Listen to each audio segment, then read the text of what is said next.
Hello everyone, so it is the third video in our liquid vapor equilibrium videos, and in this video we're going to be talking about something called flash calculations and Riceford-Rice equation.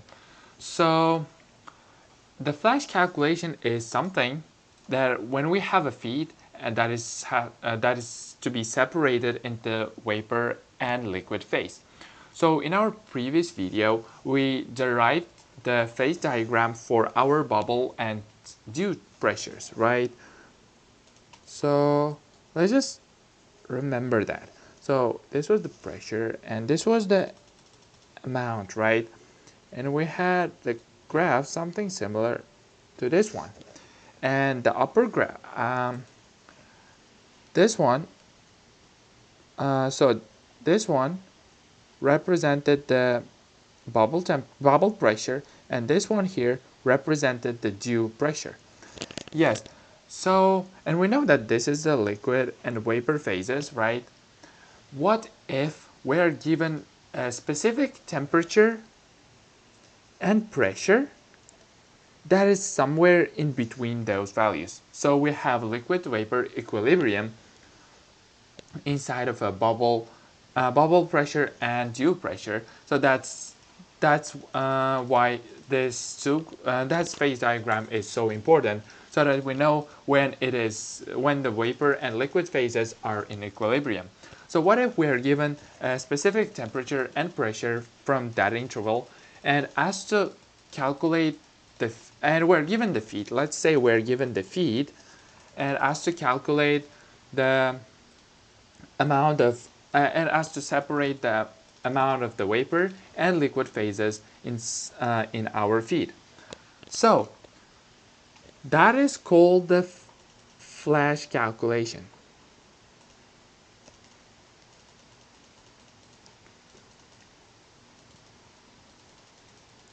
So in order to work with the flash calculations, we have something that is called the flash drum.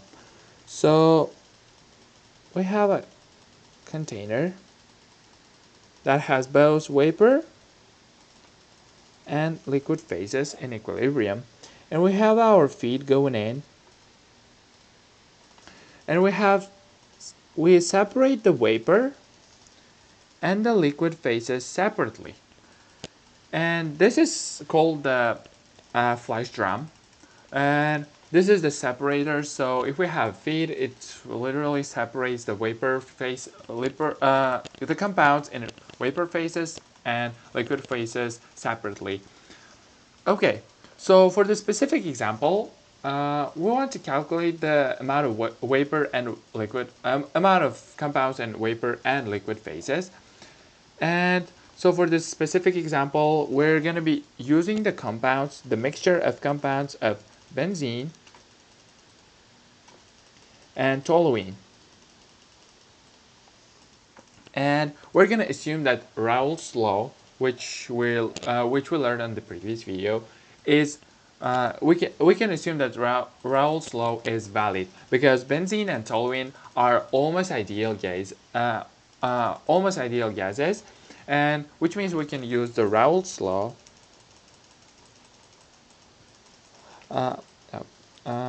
Law, which stated the amount of the sum of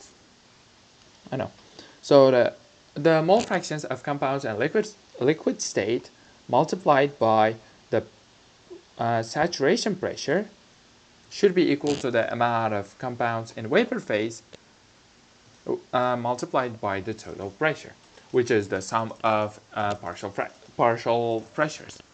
So this is one equation that we can use to derive the Riceford-Rice equation, which is not a very genius, but it's an equation that allows us to solve this question using like algebraically.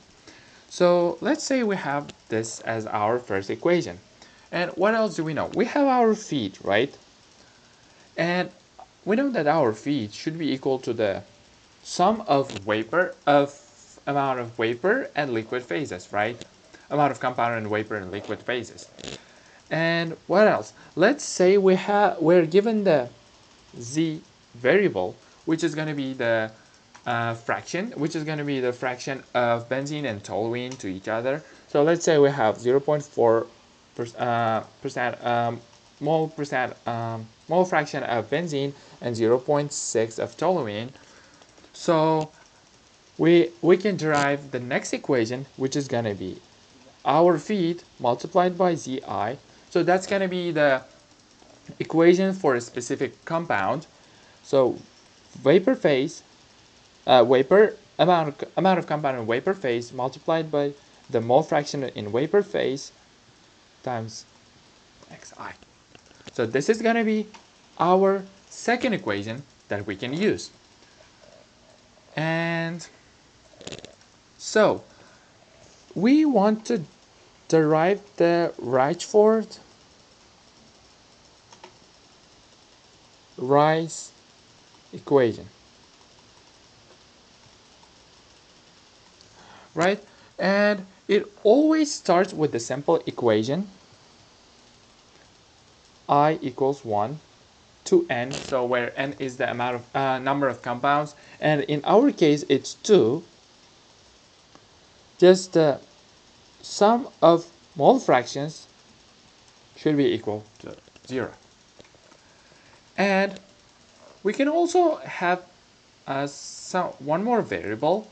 So from the Raoult's law, we can use the ratio of yi to xi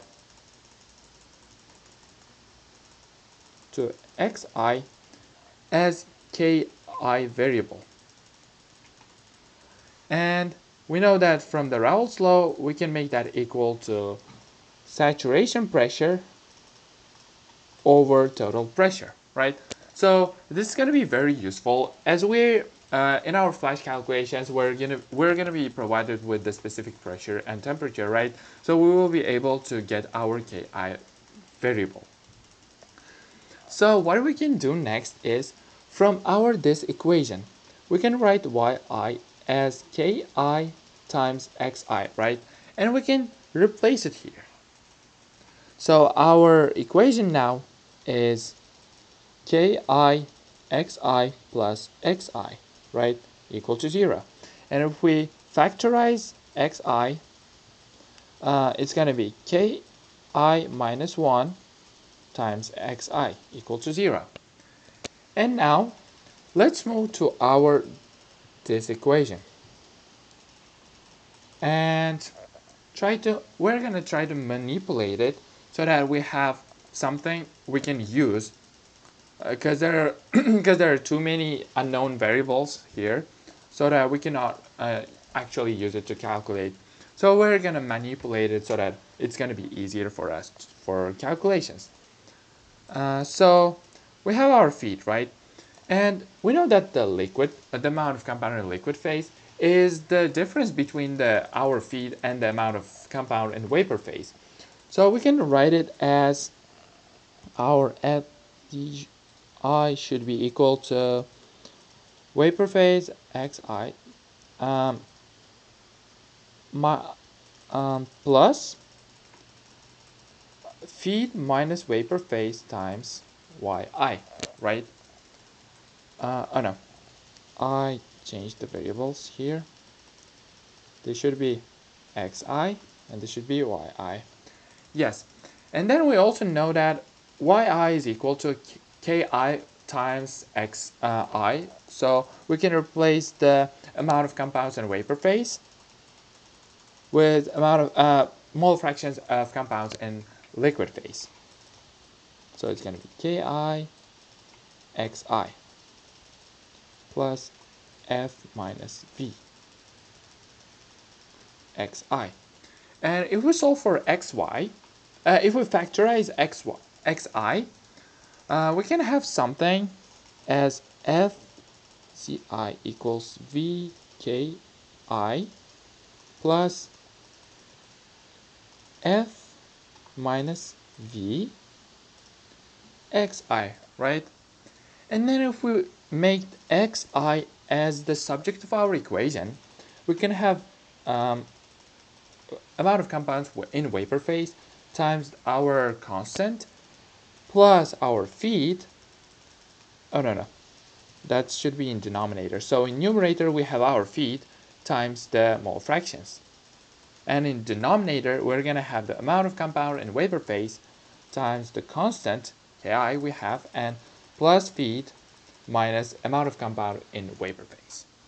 So that's our manipulated equation. And what else we can do is we can divide it by we can divide it by f and let's see what happens. So I think I left something.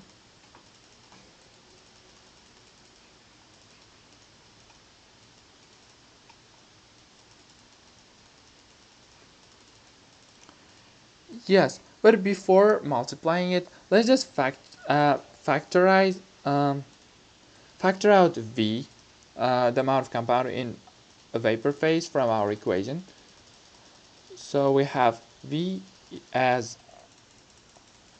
Ki minus 1 plus our feet, right? And then now we can divide both sides by F, and we have our equation Xi in terms as mole fractions of compounds over the amount of vapor, amount of compound in vapor phase over our feet times Ki minus 1 plus 1, right? Yes. And now here, if we look at this variable here, what does that represent? It is amount of compound in vapor phase over our feet, right? So we can see that as the vapor fraction. So it's going to be the amount of vapor formed depending on our feed. So if we have, for example, 10 moles of feed, and if we have our vapor amount of compound in vapor phase as 4, this value should be 0.4, right? And now this whole thing is equal to xi, right? And here we had our equation in terms of that involved xi, right? And this is ki. My handwriting is awful. So I'm gonna replace this variable here inside of this equation. So let's just get it here.